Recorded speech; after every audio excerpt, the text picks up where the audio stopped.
I think rudder pedals are easily the most overlooked flight sim peripheral, with many people choosing to forgo them entirely and using auto rudder in their flight simulator, or using a twist joystick. This does a couple of things. It reduces the realism of your flight sim experience, and if you're using increased difficulty settings, can make the aircraft really difficult to fly. So is a high-end, money-no-object, all-metal set of rudder pedals really going to make the difference? Ladies and gentlemen, the Thurstmaster TPR Pendular Rudder Pedals.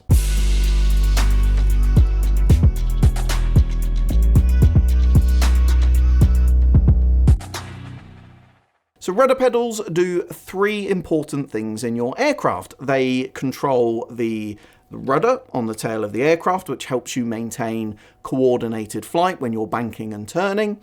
It turns the nose wheel whilst you're taxiing around the airfield, and it allows you, typically on the rear two wheels, to apply a braking force. This is easily as important as controlling the ailerons on the wings and the elevator on the tail. Personally, I was struggling with the Logitech rudder pedals. I was finding it difficult to maintain the centerline during takeoff. There's a sizable dead zone, so that when you start to apply pressure on the rudder pedals, initially it doesn't actually apply any control at all. And then by the time the sensors have picked up that input, you're overcorrecting, which causes the aircraft to lurch and veer in the opposite direction from which it was turning. Then as you reduce that pressure, you go back into the dead zone, and that causes the aircraft to lurch and veer in the opposite direction. The same is also true of the brake pedals. I found that after landing, I was over-applying braking force, which meant I lost all momentum and then didn't have enough speed actually to turn off into the taxiway.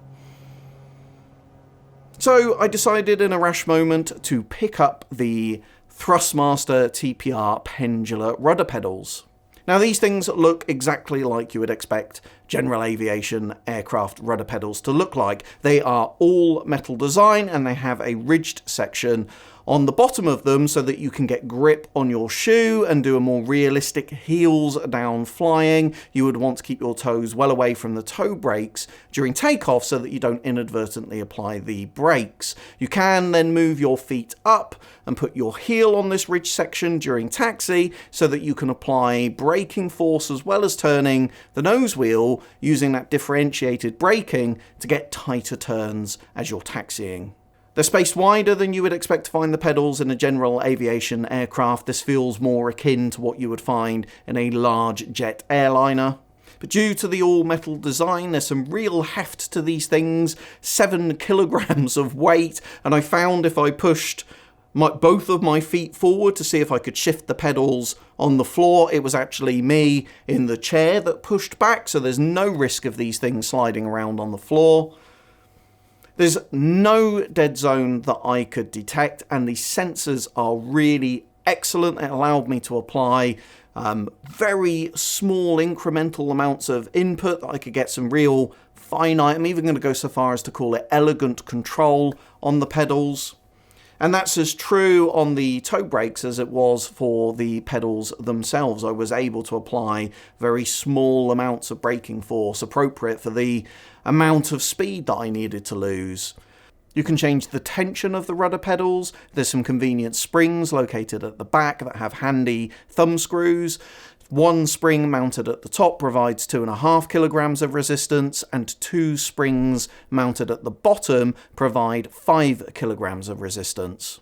I was immediately able to maintain the centerline, so the pedals certainly solved the problem that I bought them for, and there's real excellent adjustability on the pedals that allow you to set them at shallower and steeper angles, and this is really helpful because if you're playing at a desk, you're going to want a shallower profile on the pedals so that you can get your feet on them properly. But if you've got a full-blown sim pit and you're sitting in a position more realistic to how you would in an aircraft, your feet are going to be closer to the plane that your knees and your thighs are at, and you're going to want a steeper angle on those pedals so that you can apply proper braking force without having to push your toes down in an uncomfortable way.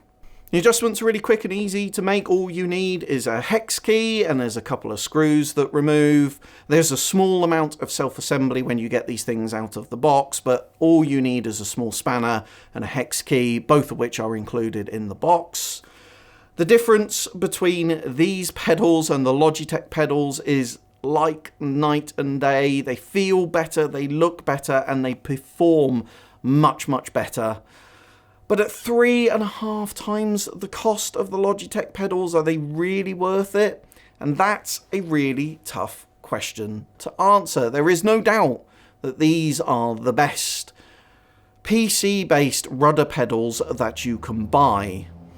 They will significantly improve your flight sim experience. I was able to maintain centerline near perfectly during takeoff, being able to put in very small and precise amounts of control and able to apply very small and precise amounts of braking force during taxi as well. There is no dead zone that I can detect, and when you remove your feet from the pedals, they come to rest properly and stop applying any input to the aircraft. They move really naturally. That pendular design just feels really natural in comparison to other pedals that I've used, and they allow you to practice good habits, particularly if you're about to learn to fly real aircraft with that heels down approach during takeoff.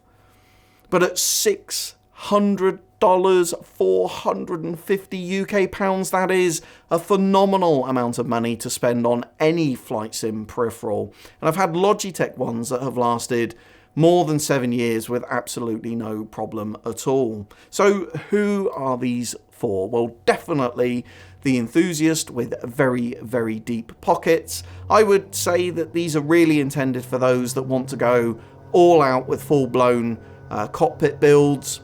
They've got M6 mounting holes, so you could attach them to a piece of plywood or attach them to an extruded aluminium frame. And due to the steep angle that you can get the pedals at, they really are well suited for those that want a really realistic flight sim experience. This is, frankly, the closest you're going to get to the real thing. If you don't have any rudder pedals, I would start with a cheaper set first, either something from Thurstmaster or from Logitech. You can always sell these later, and with markets the way they are, they'll hold residual value pretty well. So, what's my conclusion on these? Well, I'm going to give them 4 out of 5 stars. They are unashamedly expensive. They are pitched to be the best rudder pedals that you can get from a flight sim peripheral perspective, and they absolutely deliver on that. They're sharp and precise. They look and feel great. But I do think, and this is where it's lost a star, I do think $600 is just a smidge too much. I would like to see these more at the $450, maybe $500 mark. I think that would constitute more reasonable value for money, but they are the absolute best, and I have to say they have been an absolute joy and pleasure to use. So there we go, guys. That is the Thurstmaster TPR Pendular Rudder Pedals. As always, I hope you're really well wherever in the world you are. Please like, share and subscribe. Stay safe in the skies, and I'll see you in my next one.